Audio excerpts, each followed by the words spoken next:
3, 2, 1. Welcome back to another episode of Let's Talk. This is Laughingboy, and I'm here with NintendoCapriSun. And we're back. On the last episode, we kind of got into how to Let's Play, and we're going to continue with that on today's episode, starting with the actual recording process. Ooh. This is the part that I really wanted to get into. The stuff before I did say, but this is the part that I'm really interested in, and I think a lot of other new up and coming LPers are going to be really interested in this too. So pay attention. Yup. So, kind of going into commentary styles. Mm-hmm. LPs were originally done. Well, they were originally never done, but then they were done in a kind of post-commentary style, where you record the video, and then you add the audio in post, therefore post-commentary. And then I kind of said maybe around 2007, 2008, that live commentary is what really kind of started to be the trend in Let's Plays. Yeah, I think so. And I believe you originally used post-commentary when you started. Yeah, that's correct. Yeah. Do you consider it easier in comparison to live commentary? In some ways, yeah, and in some ways, no. It's kind of tricky. Just coming up with the commentary itself, that part's a lot easier. But the tricky part is you don't know what you're about to do in the game. So you can't say, for example, you're going to bring up your sub-screen and change your armor. Yeah, and, if you were post-commentating, you couldn't tell people, hey, I'm about to, let me see what I got here. Normally you would say something like that before you brought up the sub-screen.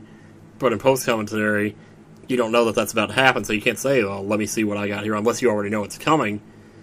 But, yeah. So then it becomes awkward because you don't know what you're doing in the sub-screen. So you have to pretend like you're... in some ways it's almost like you're lying about it. Oh, let me see. Do I want to do that? Did I do that? I don't know. Yeah. Do you really want to do this? Yeah. No. Yeah, I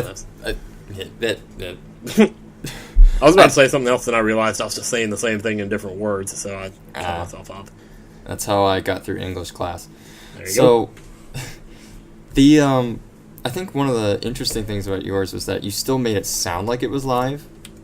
Unless you had actually specifically said it. There were times where you were like, oh, this is after the fact, by the way. And then there were a couple LPs where you do specifically mention, I've already played this, I'm just talking over it. Oh, yeah. Otherwise, you've actually been pretty good, or you were pretty good at just kind of... if I didn't know, I wouldn't have known. That's cool. I thought that was kind of cool. Do you consider post-commentary, would you consider it easier for newcomers? Probably that would be easier. I mean, especially if it depends on your computer too, because, I know that on my old computer, recording commentary at the same time as recording a video would have been a little bit problematic. But, on a lot of computers these days, that wouldn't be a big deal, I would imagine. But I think, one of the things about post-commentary is that for newcomers that are just kind of this is my first LP, it might just be easier for them to play the game, know what there is to talk about while playing it, and then kind of add that in commentary when they, just do it in post and edit the video itself. Yeah, the fact that, you don't have to think of what to say at the same time as you play the game, that helps too, because it helps your gameplay a little bit, so... Yeah. So I think it's something... I think live commentary, probably being the de facto standard now, is something that could be eased into if you're very still unsure about your abilities to do live, when you start off. Yeah, definitely. Kind of going into more editing stuff, do you obviously have used text overlays in your videos before? Yep. How would you typically, because everyone's a little different, they either add in information they missed or something similar to that. How do you use text overlays? Well, it really depends on your editing software, how you would actually do it, but I use Sony Vegas. Right. Whoop. So I'm moving all kinds of stuff around here. Alright, okay. now that's so much better. Okay. Now then, Yeah, I use Sony Vegas, so it really, for me, it's just Control-Shift-Q to add a new track above your video track, and then put where you want the text to go, drag insert to insert text media. Yeah. I think that's right. No, just drag insert to text media. Yeah. And then type what you want, pick your font, pick your color, pick where it wants to go, and stick it right in there. Yep. And they're usually things like, I think every now and then you'll write in something that you forgot, but I think you kind of tell your future me, Yeah. throw in this. Yep. So, how are your notes implemented in your commentary? Would you say, like, that your commentary would be scripted by what you write? Oh, never. I never script anything.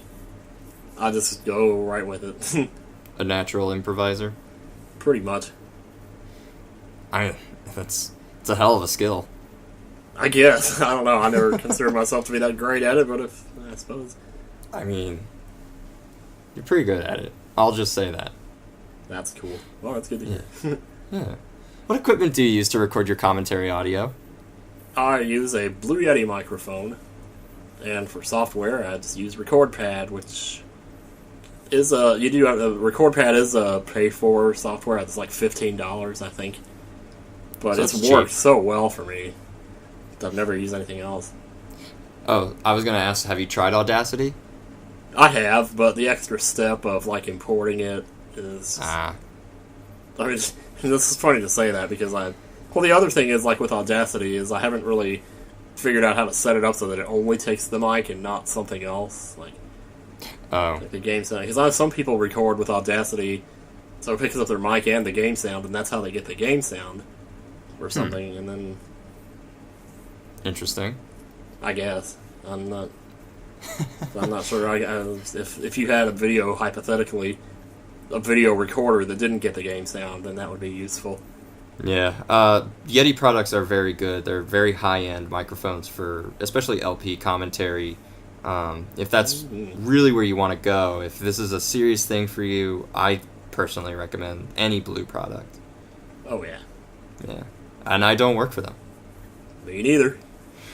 Do you have any tips recording anything like your commentary for the best sound quality? No, not really. It's as bad as it might sound. I've never been one to really know like much about sound quality. Like, I don't do anything with my, like, as far as canceling out background noise. I wouldn't even know how to do that. As bad as that sounds, maybe that's why sometimes I have a lot of unnecessary noise or buzzing in mine. But Well, it kind of gets drowned out when you have that game background. Yeah, that does help. That's That's covered for me. Definitely. Yeah. Yeah, if you kind of hear something in the background, like your washer's running, that's definitely how I've been able to kind of drown it out. Do you do like any syncing audio and video before recording? Yeah, pretty much when I record, I start the commentary first. Then I'll say 1, 2, 3, go. I'll start the recording on go. And that way, when I put it into Vegas, all I have to do is cut off the commentary, the word go, and boom, you're synchronized. Oh. So I haven't thought about that. Yeah. I actually just recently watched Barry's How to Edit. Oh, yeah, I watched that. Yeah, I guess I'll plug that. And I liked what he did, which was the 1, 2, 1, 2, 3, 1, 2, 3, 4. Yeah, that was cool. Kind of, yeah, and it really, I've started using it, and it's a really good way to sync it. Mm-mm. I also learned a lot of other things about Premiere from him. Yeah, I've heard a lot of people say that's really good. I've seen a lot of people switch over to it from Vegas. So kind of makes me wonder. I haven't used Vegas. I just know that from listening to other LPers talk about it, I'm just kind of like, well, I'm glad I never did. Mm-hmm. Not to piss on it, but I just heard a lot of complaints. There it goes again. What equipment do you use to record the gameplay? Or what software, if that's applicable? Yeah, well, for like computer emulation, I use Fraps. Right. Which is the best way to go. Yeah, Fraps doesn't really work with my NES emulator that I use, which is FCEU X Ultra. Really? So, like, what I do with that, and a lot of other emulators have this, you can actually drag file to record AVI, just to record your gameplay that way. Right. And usually, when you do that, it'll come up with a little menu saying what you want to use, like what codec or something. Yep. And I always choose Microsoft Video 1 if it's there, and then just leave the little slider. It's going to have a slider from like 0 to 100, but it'll be at 75 by default. Always leave it at 75, because if you move it to 100, your game is going to lag like hell when you play, so I'll just leave it at 75. Wow. So that's getting very specific, though, so... No, it's actually good. This is the part where I would, if you want to be as dead on specific, go ahead. Yeah. Yeah. I don't want any questions like left unanswered. You know. Cool. Yeah. So let's go to this next part where I think one of the things that sets you apart from a lot of other channels is the fact that you have DS gameplay. Oh yeah. Yeah. So, what would where did you get your 3DS to record DS footage? I actually got that from Katsukitty. It's a he rather. I think he so. runs a business of actually modding 3DSs so that they can be recorded. So you can either send him your 3DS and have him do it to your 3DS, or you can just order a new 3DS with it already installed. And that's what I did. I ordered the new 3DS. It was $400, but yeah, well worth it. I could get into. Well, I'm gonna post a link to their site in the description, and I don't know. Like that's been. I remember seeing your DS at MagFest. I was like, yeah, that's how it's done. Yeah, pretty much. It's a pretty standard USB connector. Because I've used it to charge my video camera, and it actually works. So. Yep. So there's really nothing special about the USB connector. It's the 3DS itself. Yeah. Although they do say if you're going for the 3DS XL, the regular 3DS XL, that was hard to say. If you want to make sure that none of the IR ports or what was it? There was another option. Like they basically were like, we have to take out something to fit this into the device. And I think they say that if you don't want that to happen, then it costs like an extra sum of money. Oh, okay. Yeah.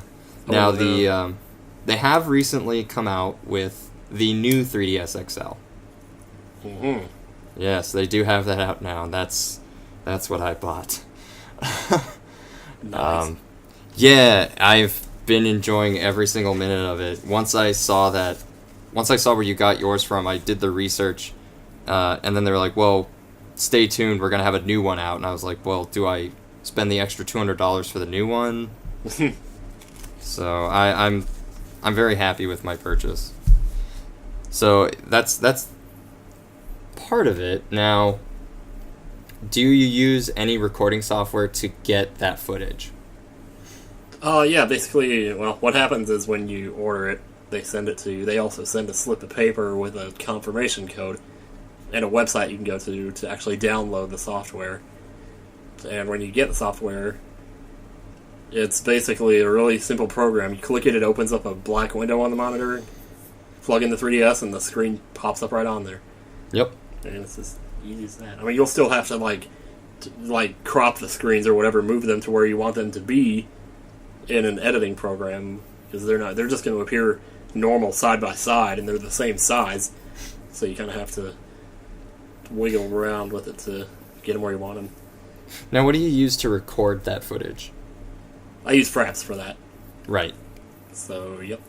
One thing is they do not provide any recording software.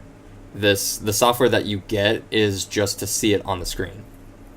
As far as I know, yeah, there might be a way to record it, but all of my menus are in Japanese, so I wouldn't actually know. And I didn't include this in my notes, but it's something that I found out through just trial and error. How are you outputting the sound? Oh, yeah, that. Let me think for a second. Yeah. I actually bought a cable that's like... Oh, it's like a male on both ends. It's one of those... Well, you know how the 3DS has the hole where you can plug in a set of earphones? Yes. Well, you just get a wire that's like that on both ends. Plug one into the 3DS and the other into your computer, and then Oh yeah, and then Fraps pretty much just picks up the sound from that. Right. So, like, yeah. Okay. Yeah, that's... They do have an experimental sound through USB. I have found that to be extremely buggy, though. Oh, interesting. Yeah, if I were to compare the sound quality of what I have streamed with my 3DS versus what we've seen with your 3DS LPs, yeah, they're pretty choppy. So it's definitely an option if you can't get the auxiliary cable. I'm sorry. Yeah. But it's not recommended. Yeah, definitely not. Okay, so pre-recording stuff. I've heard some Let's Players talk about creating paths for LP episodes. This is kind of more along the lines of where they do like a huge walkthrough style, and they kind of go, all right, I'm going to talk about this, and then we're going to go to point A, go to point B, cut to this. Do you, have you ever really done that for your Let's Plays? Not that I can remember. Nope. Like, when I start recording, I don't know where I'm going to be at the end of it. I'm just like, I'll figure that out in editing, but... I mean, most of the time, I will say goodbye, like, at the end of the episode, but based on what time my recording is up to. But again, it's definitely not that scripted. No, I don't like to set aside any specific place. Other than, like, well, the end of the case, and then I'll definitely stop there, but... Well, yeah. Or at any of those points. But I don't even know when that's coming, so I just have to wing it. Yeah. Well, at any point where you're just like, can there possibly be any more to this? Yeah. Oh yeah, plenty of times I thought that was the end. What? Now, how many episodes do you find yourself recording at a time? Because we kind of talked about this. I don't know if it was during the break or during an episode, but we do. I guess I did mention that's like you kind of quote unquote. I've coined the term game grumpsing it, where you just kind of you start a recording and then you just make episodes in one single sitting. How many episodes do you find yourself recording at a time of a single LP? Oh, most of the time it's 3 or 4. Pretty much it. Is there a reason, like a good reason to recommend doing this? Well, if you're in it for the long haul and you want to get a bunch of videos done, that's definitely the way to do it. Because otherwise, like in the old days, I would have just gone for 10 or 20 minutes. But nowadays, I mean, especially with the kind of games I play, 10 or 20 minutes just doesn't cut it, because you're just not going to feel satisfied at the end of it, like, I didn't make any progress on this. I don't want to wait till tomorrow to make more of it. And it's like, you know, because I might have something going on tomorrow or whatever, so it's like, yeah, it's easier if you can just get 2 or 3 or even 4 done at once, so then you kind of just put it away and say, okay, if something were to come up, you know, and I had to go away for a day or two, or even like just had a couple of bad days or whatever, if I got sick or whatever, at least I'd have that there to fall back on. Right. So, because I at this point it's kind of known that your episodes are recorded days in advance. Yeah, pretty much. Yeah. Usually not much more than a week, though. Although I think there was that one time with... yeah, not too long ago with Phoenix Wright. Yeah, I think you had a month's worth. It was over a month. So how would you handle recording a game where you can't save your progress? Ooh, well... I guess really that kind of... Well, most of the time, that's not a big deal. If it's an emulated game, I can use save states, so I don't have to worry about that. Virtual Console has that ability, too, with the Wii U now. Yeah, that's really nice. I don't think I've ever actually been in a situation, though. Like, if it was a game that was less than 2 hours long, hypothetically, I would just do it all at once. And not even worry about it, but... Right. Okay. The next topic we're going to talk about, and I think we can kind of plow through this real quick before we leave this episode. Sure. I kind of want to talk about guest commentaries. Sure. You've you've either been on, I think mostly you've definitely been on a lot of other LPers commentaries or other LPers LPs. True. Have you had guests on yourself during recordings? It's extremely rare, but I have had them. Yeah. is that in person or over Skype? Usually over Skype. In the old days, it was over. Well, it depends on who it is, really. But once again, like, because I've had a couple of guests like that, like in Polo, for example, when he lived with me, and we did Super Mario World together. Well, that was actually before he lived with me, but then we did Super Luigi U together, and like, you know, that was in real life. And I also had Melinda, a real life friend of mine, brought her in for a couple episodes of Ni no Kuni, so she guested on those. Right. But that's like really like, I guess it was also Chibi Necodemics. I had him over and we did Super Mario Brothers Wii. I still have the rest of that LP on my computer, believe it or not. It's been like 4 years. But it's such a pain in the ass to edit it that I never went back to it. Nowadays, probably by comparison to what I've done now, it probably wouldn't seem that bad, but yeah, I still got it. So there was him, and that was all like real life. But occasionally I've had people over Skype too, like Lucajin. Right. I had her a couple times on Shadow of the Colossus and Banjo-Kazooie once. And, yeah. And that's kind of where I really wanted to get into the meat of this particular section. Sure. How did you record the guest player when it was over Skype? Over Skype? Pretty much did it how we're doing it now. I had them record their side and me record my side, and then we just kind of I flushed it together in post. Okay. Yeah, that works. Yeah, I mean, I've done Skype recordings before, but it sure is a pain in the ass. Yeah, and listening to other videos where that's the case, it's not that great, I guess. Yeah, I've never seen it. I've downloaded some Skype recorders, but a lot of them have like malware and stuff. So I wouldn't. If it's possible, you should get the other person to just record his or her own side of it, so you don't have to try that. But. Right. And that's just the recording software is of course up to them. Now, I think the tricky thing is when you have a guest guest commentary on an episode of an LP, or vice versa. Are you ever seeing what they play? Ooh, oh man, I forgot about that one. Yeah. Let's see. In the old days, usually you just wouldn't see it. Like, there was a lot of times I guest commentated, I couldn't see what they were doing, so I just went off of what they were saying and kind of just tried to imagine it for myself. But other times, like with Lucajin and Shadow of the Colossus, I was able to screen share over Skype with her, so she could see what I was doing. So you just had the webcam pointed towards the TV screen? No, actually, in our case, we just shared our monitors. Because when we use the capture software, it shows up right on the monitor. Oh, that's...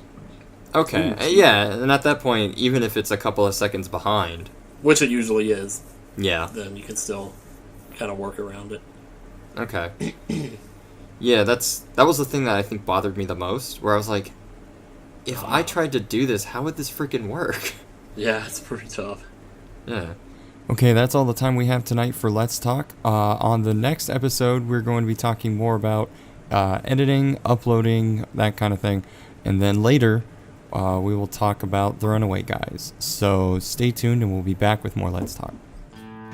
I painted your room at midnight, so I'd know yesterday was over. I put all your books on the top shelf, even the ones